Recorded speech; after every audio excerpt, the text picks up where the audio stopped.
Maaf, kalau kamu terlalu lama menunggu. Saya udah biasa bersikap sabar. Karena kata mama saya, sabar itu buahnya manis. Saya sangat sependapat dengan mama kamu.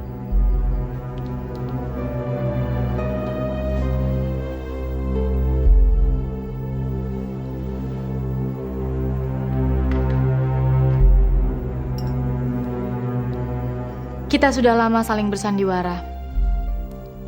Sekarang sudah saatnya kita tutup layar dan saling membuktikan kesungguhan kita. Saya akan berikan dokter apapun yang dokter inginkan dari saya. Asalkan dokter juga mau melakukan apa yang saya inginkan. Bilang saja, apa yang kamu inginkan dari saya? Tolong dokter minum minuman kesenangan saya ini.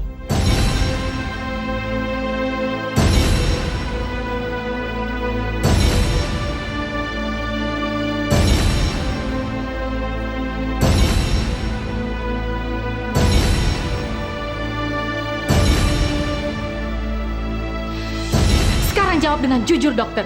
Sudah berapa banyak perempuan yang kamu jebak dengan perangkap begini? Apa maksud kamu? Apa kamu pakai perangkap yang sama untuk menjebak ibu yang melahirkan saya sampai dia hamil, lalu kamu campakkan? Siapa ibu kamu? Oh, sudah sebegitu banyak perempuan yang jadi korban nafsu kebinetangan kamu sampai kamu gak tahu siapa ibu saya. Perempuan yang malang, yang melahirkan saya, yang meninggal dalam penderitaan. Kamu mau tahu siapa dia? Gea.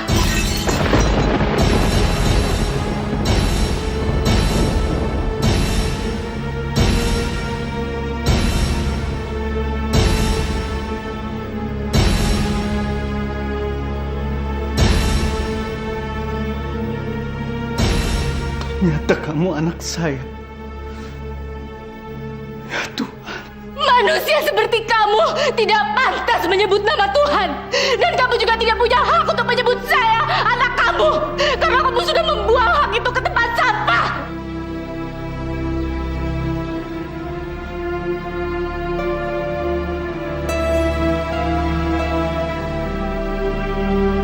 Dewi.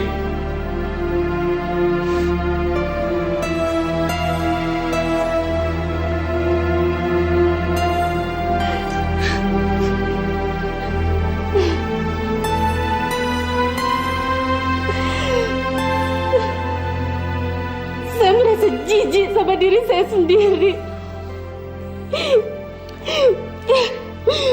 Karena dalam diri saya mengalir darah manusia yang lebih kotor daripada iblis. Udah, Deo. Deo, udah. Kamu mesti ingat, Deo. Bagi Ibu Wida, bagi almarhum Pak Baskoro, bagi opa saya almarhum, dan bagi diri saya sendiri, kamu tetap seorang Dewi Fortuna yang memiliki hati segemerlap berlian, Deo.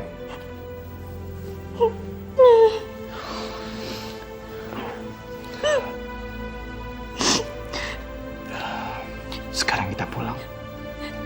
Mama kamu sudah menunggu, sudah menyiapkan makan buat kamu.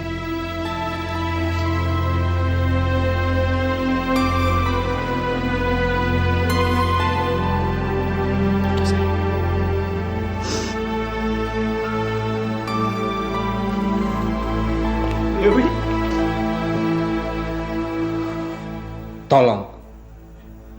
Tolong jangan ganggu dia untuk sementara ini.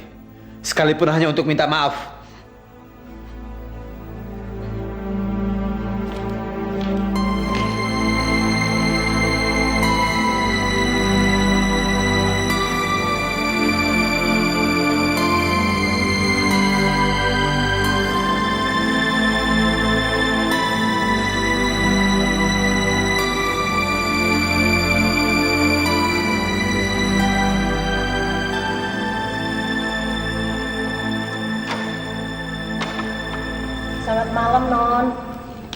Malam, Maria. Mama lagi ngapain? Sudah tidur, Non.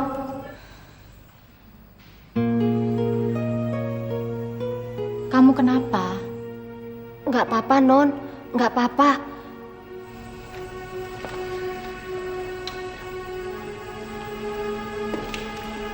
Arya, sekali lagi terima kasih ya. Karena ide kamu berhasil menggiring Dokter Niko untuk menjebak saya. Del, kalau kamu nggak menelpon saya dan memberitahu bahwa kamu dibawa ke rumahnya Dokter Niko, saya juga nggak bisa berbuat apa-apa. Dan sudah seperti saya katakan, harusnya saya yang berterima kasih kepada kamu atas keberanian kamu menghadapi masalah ini semua, Del.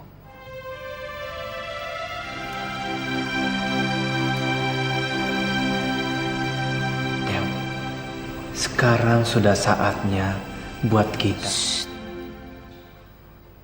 Jangan teruskan sekarang.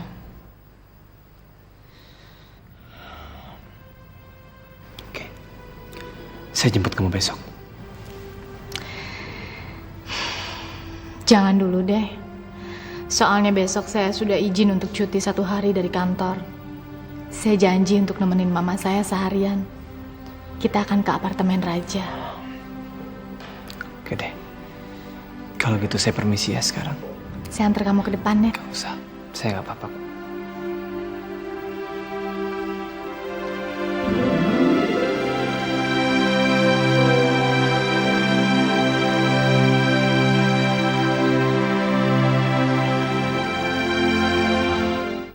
Memutuskan tali silaturahmi adalah dosa besar. Apalagi tali silaturahmi antara ibu dan anaknya. Ini masalahnya beda, Pak. Sekali ibunya Raja dikasih kesempatan untuk kesini, dia akan terus merongrong. Dan mereka akan terus minta macem-macem. Tidak mungkin. Untuk bisa hidup enak, mau nggak mau pasti mereka mengincar hartanya Raja, Pak. Itu kan cuma praduga. Sebaiknya, dengan lahirnya bayi ini, tali silaturahmi yang selama ini sudah terputus karena kesalahpahaman, bisa disambung kembali.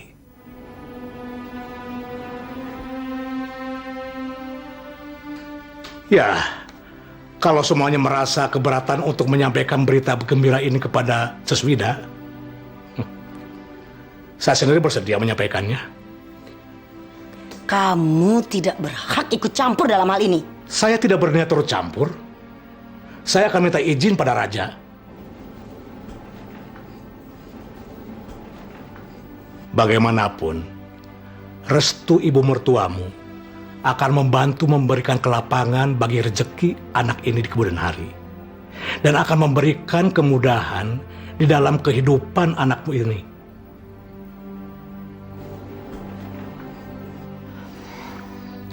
Itu sih terserah Raja, Pak. Dia kan kepala rumah tangga di sini. Bagus. Kalau keputusan diserahkan kepada suamimu, karena suami adalah imam. Nah, pasti itu Raja. Tolong selimutnya, Sandra.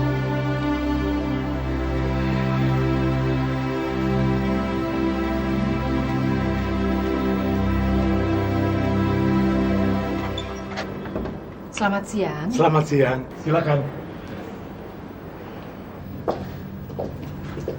Wah, sayang sekali. Raja sedang tidak di rumah. Kami kesini mau menengok Sandra dengan bayinya. Bagaimana keadaan mereka? Oh, mereka baik-baik saja. Baru saja 2 hari mereka kembali dari rumah sakit. Kami kok nggak ada yang mengasih tahu kalau bayinya sudah lahir. Malah kami tahu dari orang lain. Sepertinya menyalahkan kami. Bukan Ses tahu dari Dokter Karim kalau Sandra hamil. Tapi Ses kan nggak pernah datang kemari. Iya kan, Pak? Asal Ses tahu aja. Sejak 2 bulan ini, saya meninggalkan rumah, meninggalkan suami saya untuk mengurus Sandra. Di rumah maupun di kantor. Sampai dia melahirkan dengan selamat. Masalahnya, Saya yang salah, Tante. Saya terlalu sibuk sama kerjaan saya, sampai saya nggak sempat nemenin Mama ke sini. Boleh kita lihat bayinya sekarang, Tante? Silakan.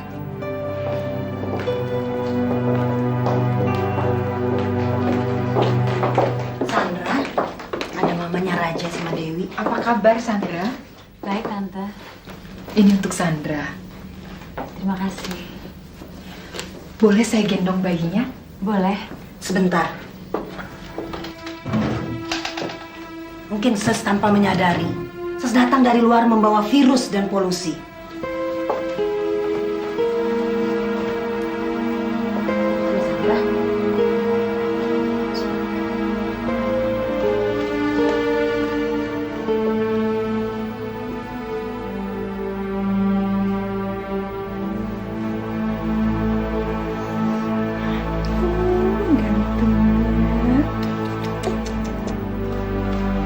Lucu ya? Kayak raja nggak, Ma? Iya, kayak raja.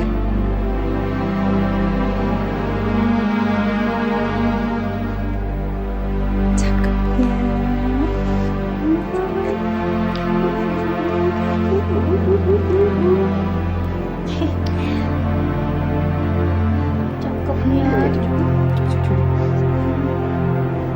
Maaf. Tolong jangan dicium.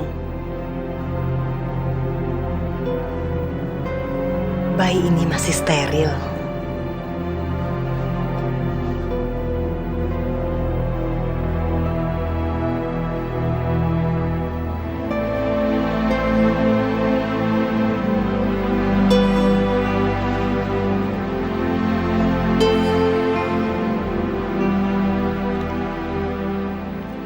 Saya juga pernah punya bayi. Dan saya selalu menciumnya. Sampai sekarang dia masih sehat.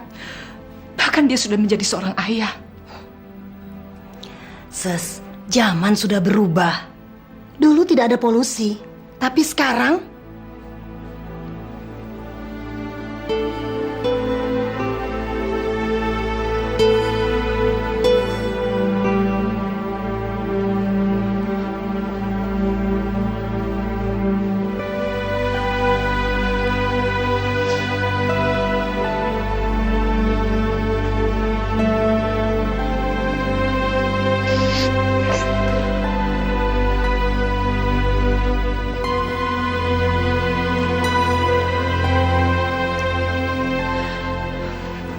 Kita pulang saja, Dewi.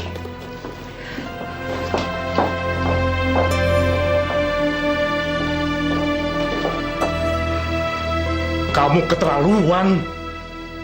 Kenapa kamu biarkan iblis dan kesombongan menari di lidah kamu? Hah? tutup mulut kamu. Mulai sekarang, saya yang bertanggung jawab sama keluarga ini.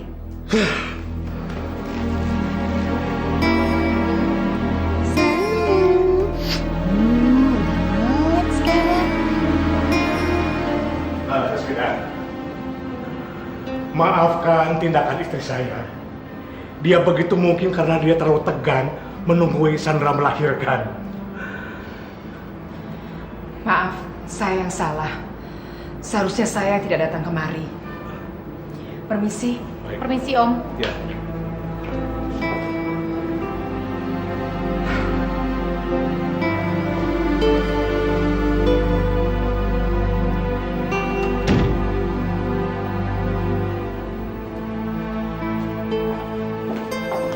Saya curiga sama kamu.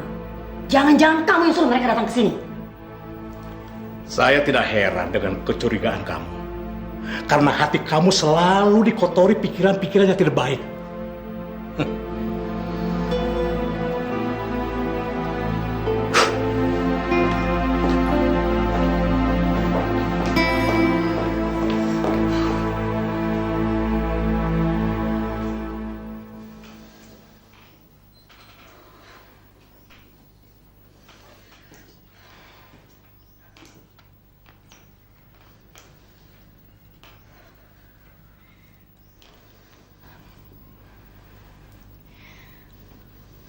Maafkan Dewi, Ma.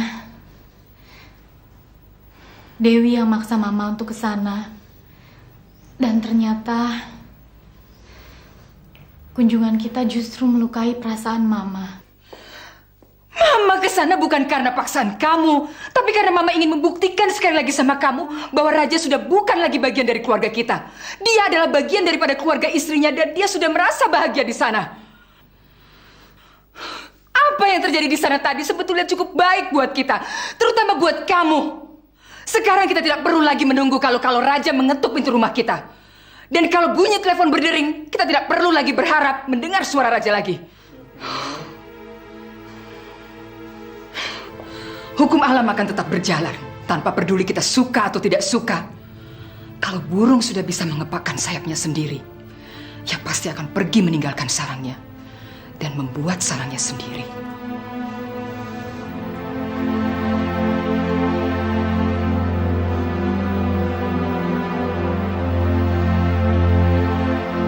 Mama dan kakakmu datang kemari tadi.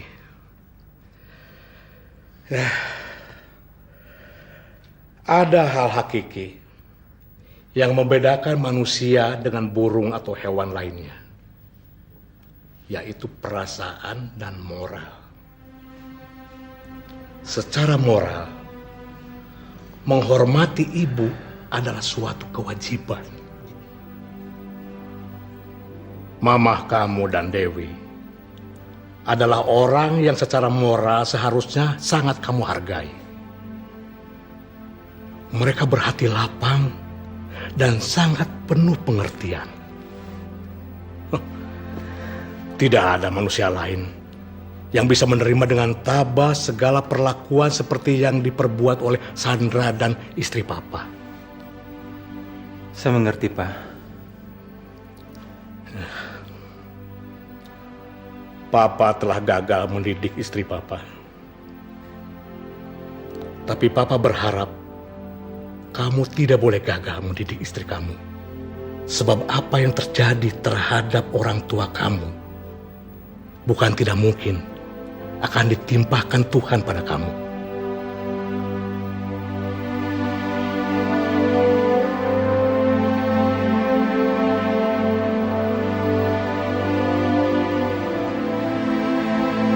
Apa yang dikatakan bapak kamu ada beneran juga. Secara moral, kita wajib menghormati ibu saya. Mestinya kamu sama mama kamu tidak bersikap seperti tadi kepada ibu saya. Saya setuju penilaian kamu bahwa sikap mama saya tadi agak berlebihan. Tapi apa yang dilakukan mama saya tadi adalah reaksi dari sikap ibu kamu. Begitu datang, ibu kamu menyalahkan mama saya karena tidak memberitahu dia bahwa saya melahirkan. Saya rasa kita memang salah. Seharusnya saya nggak mengikuti saran kamu untuk nggak bilang sama ibu saya. Itu cuma alasan untuk menyalahkan mama saya. Sebelumnya kan ibu kamu sudah tahu dari dokter Karim kalau saya hamil. Tapi apa? Apa dia memperhatikan saya? Saya nggak bisa membantah kenyataan kalau dia ibu kamu. Dan saya harus menghargai dia.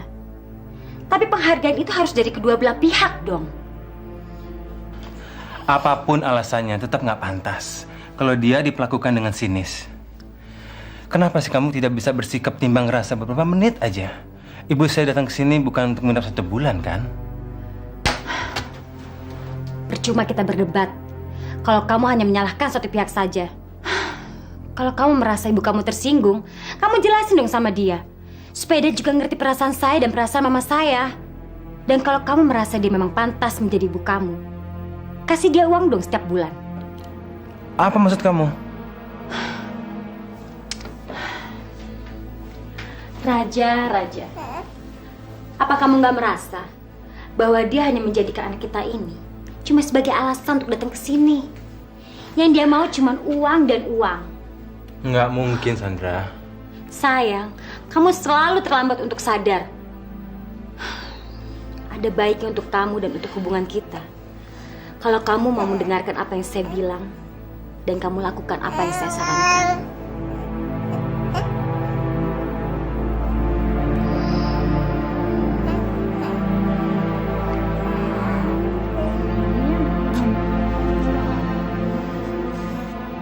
Manusia seperti kamu tidak pantas menyebut nama Tuhan.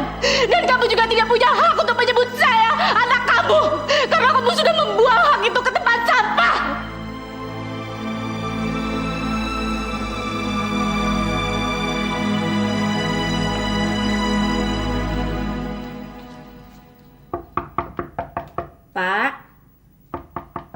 Pak. Siapa? Saya, Pak. Saya sudah siapkan makan siang buat Bapak. Tapi kok sarapannya belum dimakan, Pak? Bereskan saja mejanya. Saya tidak lapar. Bapak sejak kemarin belum makan apa-apa, Pak. Kerjakan yang saya bilang. Pak? Bapak tidak apa-apa, Pak? Pak? Kamu saya gaji untuk bicara atau untuk bekerja? Kalau kamu bicara terus, saya pecat kamu. Iya, Pak. Iya, Pak. Saya kembali ke dapur, Pak.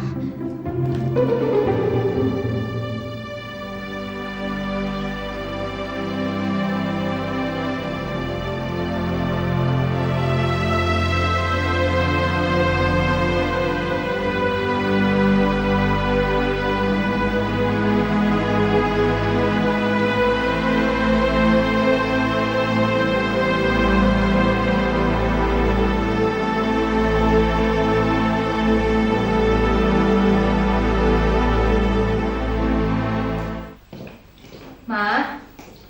Ya? Mariam bilang Mama manggil Dewi. Ada apa, Ma? Mama ingin bicara sama kamu. Mungkin kedengarannya Mama agak egoistis. Tapi hanya ini yang bisa Mama minta dari kamu. Mama nggak perlu merasa egoistis kalau Mama mau minta sesuatu dari Dewi. Dewi akan berikan apa saja yang bisa Dewi berikan untuk Mama. Mama bilang aja, Mama mau minta apa dari Dewi.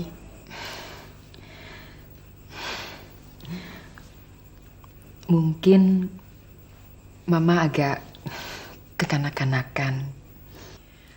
Sekalipun keinginan ini dimiliki oleh banyak orang tua seusia Mama. Kok Mama jadi kelihatan riku sekali untuk terus terang?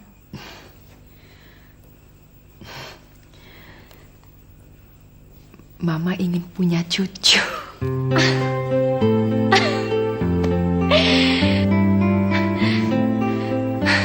Ma, punya cucu itu kan bukan suatu perlombaan. Penolakan pengakuan dari Sandra dan Raja bahwa anak mereka adalah cucu Mama bukan berarti... Mama tahu, kecewaan Mama terhadap sikap mereka bukan berarti Mama harus timpakan sama kamu. Bukan itu maksud Dewi, Ma. Penolakan pengakuan dari Sandra dan Raja gak perlu kita hadapi dengan sikap persaingan. Sikap seperti itu akan memperlebar jurang pemisah antara kita dengan Raja. Terlepas dari persaingan atau tidak, Mama rasa sudah saatnya untuk kamu memikirkan kehidupan berumah tangga, Dewi.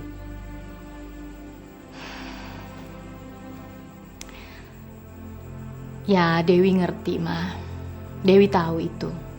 Tapi Dewi belum bisa menikah sampai urusan perceraian Arya tuntas sama sekali.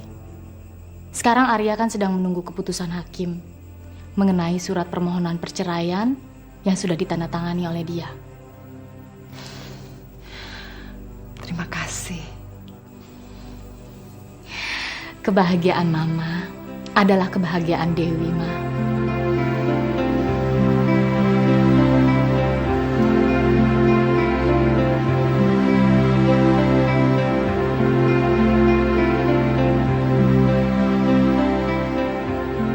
Kalau Raja ngasih uang sama ibunya 5 juta sebulan, mah, apa nanti ibunya nggak ketagihan dan akan terus bolak-balik datang ke sini mengganggu ketentraman saya dan menuntut lebih banyak lagi? Setelah pelecehan yang kita lakukan, pasti mamanya menjaga harga diri dia. Dan setiap sen yang Raja berikan sama dia, pasti dianggap pemberian dari kita. Emangnya kenapa, mah? Kalau dia menganggap begitu? Dia akan sadar sekali kalau kita tidak suka dengan dia.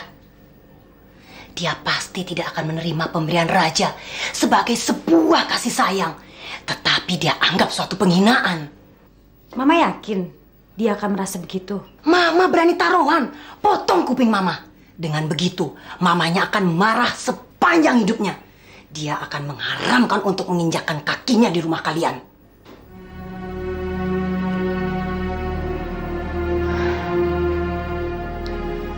Saya ngerti, mah, sekarang. Sandra? Sandra? Popok Mario basah nih. Biar mama yang ngurus Mario. Kamu bujuk Raja biar ngasih duit sama ibunya. Tapi kamu harus berniat pura-pura baik. Jangan sampai ketahuan rencana kita, ya?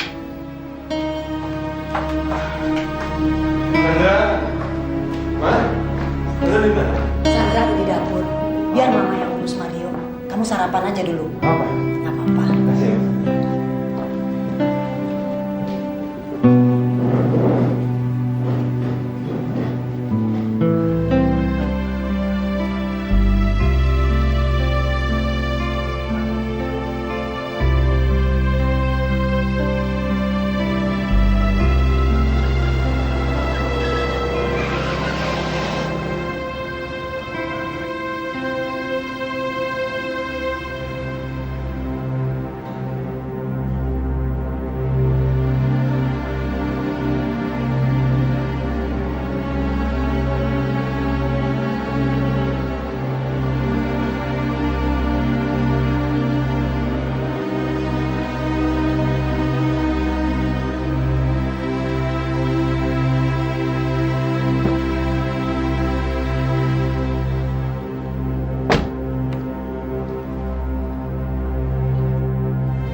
Tumben, kamu mau menginjakan kakimu ke rumah ini.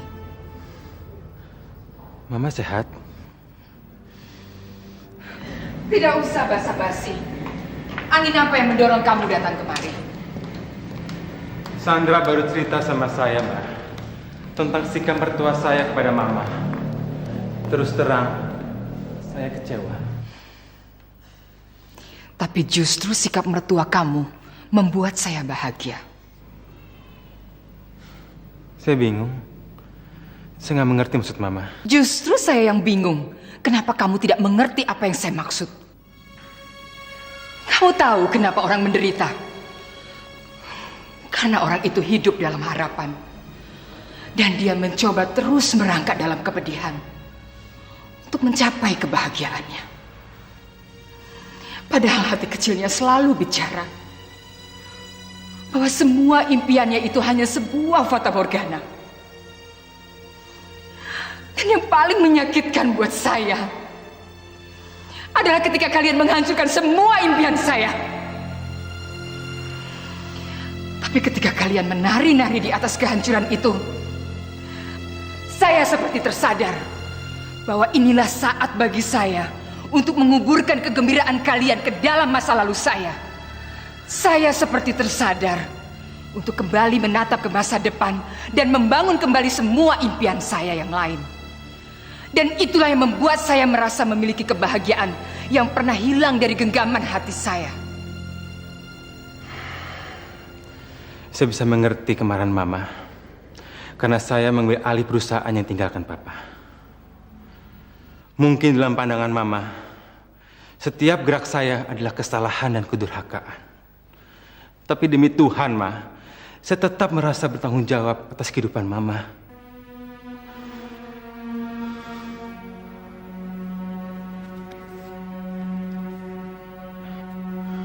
Ini cek 5 juta untuk Mama. Oh, jadi kamu bayar saya 5 juta hanya untuk mendengarkan nyanyian kesombongan kalian? Saya sudah berjanji, Ma, dalam diri saya sendiri.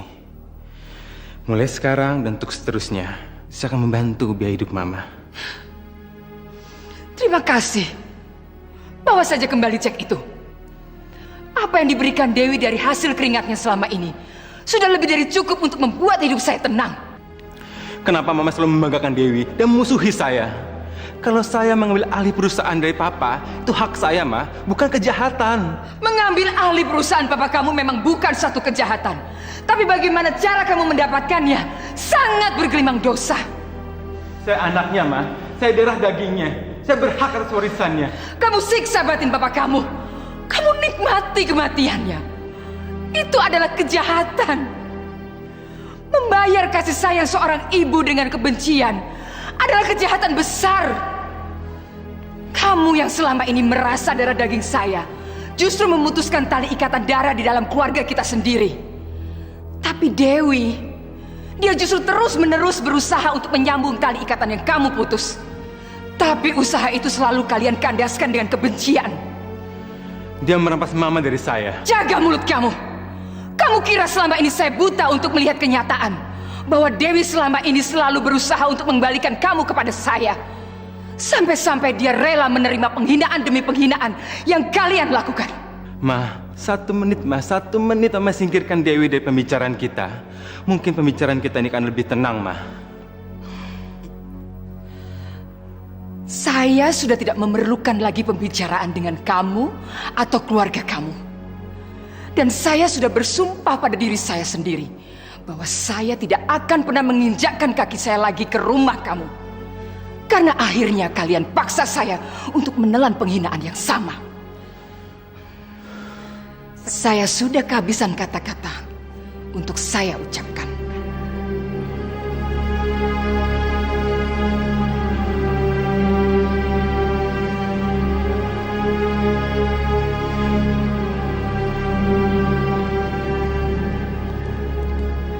Karena itu saya minta kamu sekarang juga keluar dari sini.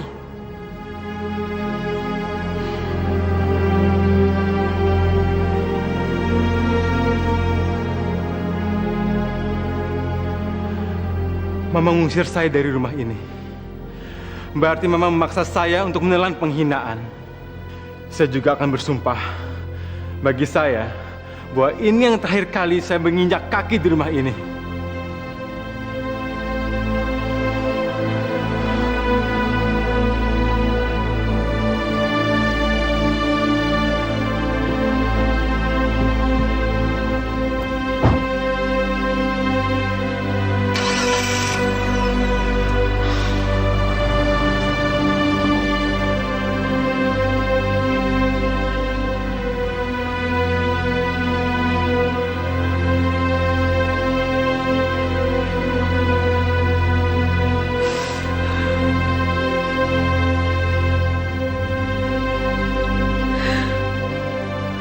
Tuhan, bukakanlah pintu hatinya. Sadarkan dia. Bagaimanapun dia adalah anak saya.